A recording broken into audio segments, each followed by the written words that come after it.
Dieu n'a pas prévu pour nous de rentrer dans notre chambre et de tuer les larves avec le dos de la main. Ce n'est pas le plan de Dieu pour nous. Il n'a pas prévu pour nous qu'après 2 ou 3 ans, après notre mariage, ce soit le calvaire pour chacun de nous de continuer dans ce village-là. Ce n'est pas le plan de notre Seigneur, ça.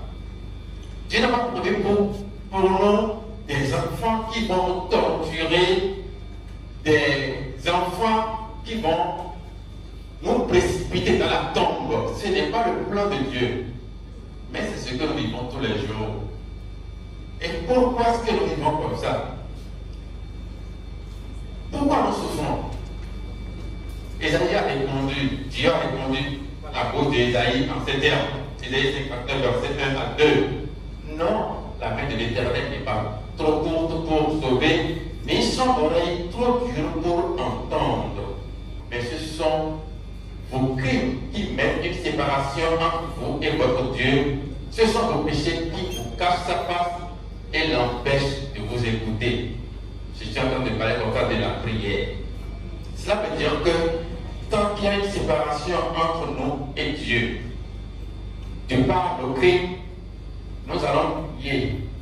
Mais notre voix ne portera même pas trop loin. Parce que quand je vais prier ici, dans le marché des Baumes, on ne m'entendra même pas. Alors que Dieu n'est pas là. Il est bien plus loin que ça. Si je continue de pécher.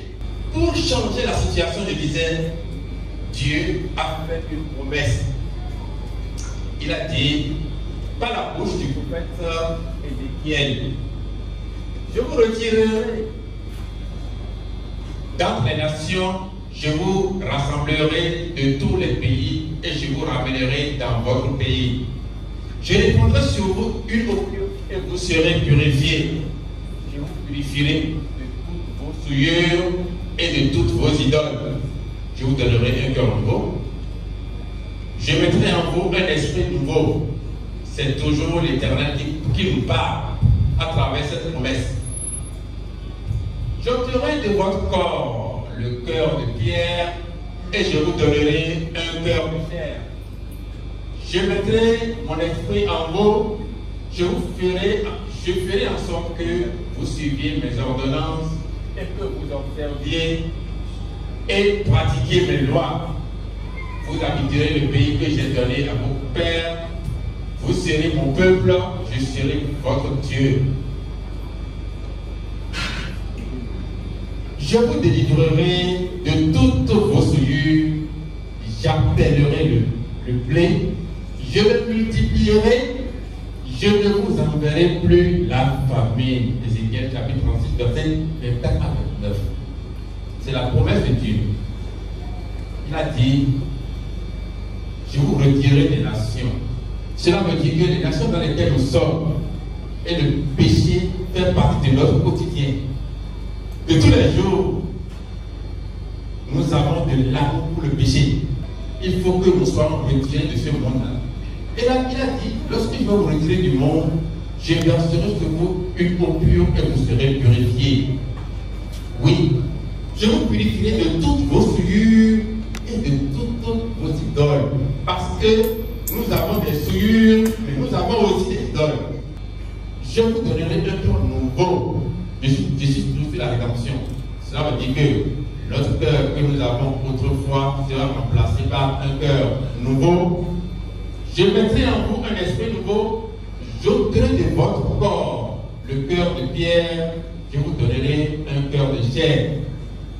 Donc en nous, avant la rédemption, c'est un cœur de pierre. Nous savons ce que nous faisons tous les jours. Nous sommes conscients que c'est mauvais. Mais on s'entête, on maintient le mal que nous faisons tous les jours. Nous avons du plaisir à le faire. Et de la sorte, nous avons des problèmes tous les jours. On a des difficultés. On ne s'en sort pas. Quand j'ai été affecté à Paracourt, je suis seul ici. À Paracourt, mon épouse est à 400 km à côté de nous. J'ai besoin d'une compagne. Selon les hommes, n'est-ce pas? Et il veut m'aider. Et puis je vais en faire quoi? Il dit oui, il va venir pour tenir compagne. Il a dit qu'il en Parce que toute ma vie, jusqu'à l'instant où je te parle, je n'ai jamais connu de femme.